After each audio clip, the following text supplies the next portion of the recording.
Hello everyone, this is ज्योति। आज हम chapter 3 का एक नया टॉपिक करेंगे जिसका नाम है क्रॉस मल्टीप्लिकेशन मेथड।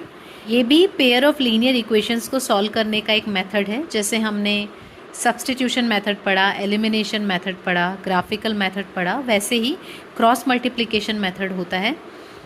इसमें करना क्या होता है, हमारे पास में पेयर ऑफ लीनियर इक्वेशंस होती हैं दो वेरिएबल्स में। इन दोनों इक्वेशंस को स्टैंडर्ड फॉर्म में पहले हम कन्वर्ट करते हैं। स्टैंडर्ड फॉर्म का मतलब a1x plus b1y plus c1 is equal to 0।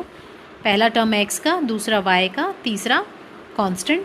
ऐसे ही दूसरी इक्वेशन में भी a2x plus b2y plus c2 is equal to 0, यानी पहला टर्म x का, दूसरा y का, तीसरा कांस्टेंट।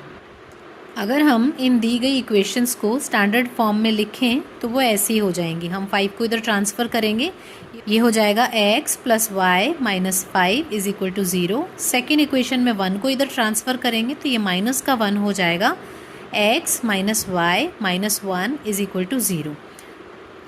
इक्वेशंस को स्टैंडर्ड फॉर्म में लाने के बाद इनके जो भी कोफिशिएंट्स हैं उनको हम यहाँ अलग से लिख लेंगे।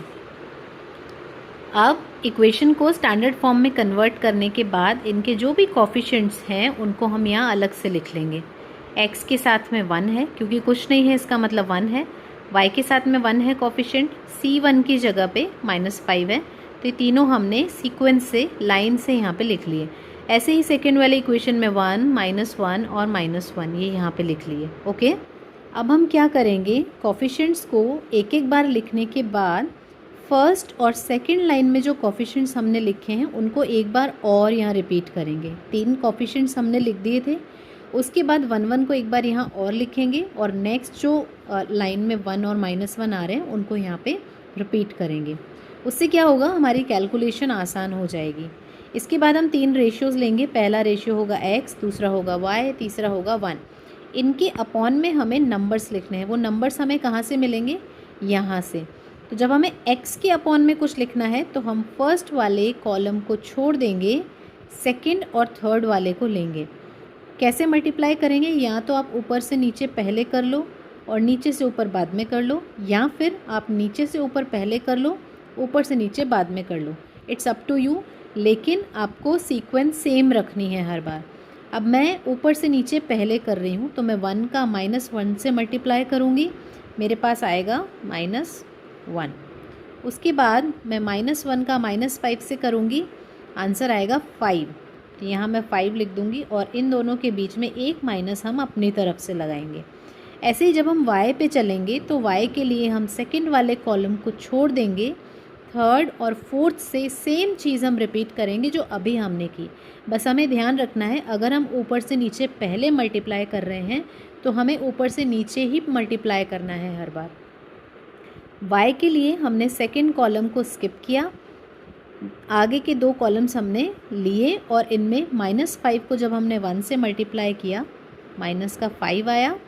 फिर -1 को 1 से किया, माइनस का 1 आया। बीच में हमें एक और माइनस अपनी तरफ से लगाना है, इसलिए इस नंबर को मैं ब्रैकेट में लिख देती हूँ।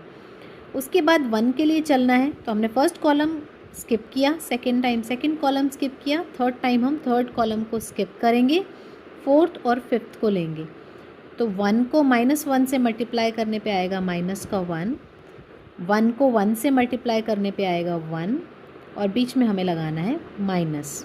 ओके, अब हम देख सकते हैं, अगर हम नीचे वाली चीज़ को सॉल्व करें, -1 -5 हो जाएगा -6, -5 ये माइनस माइनस हो जाएगा +1, 1 अपॉन -1 हो गया -2।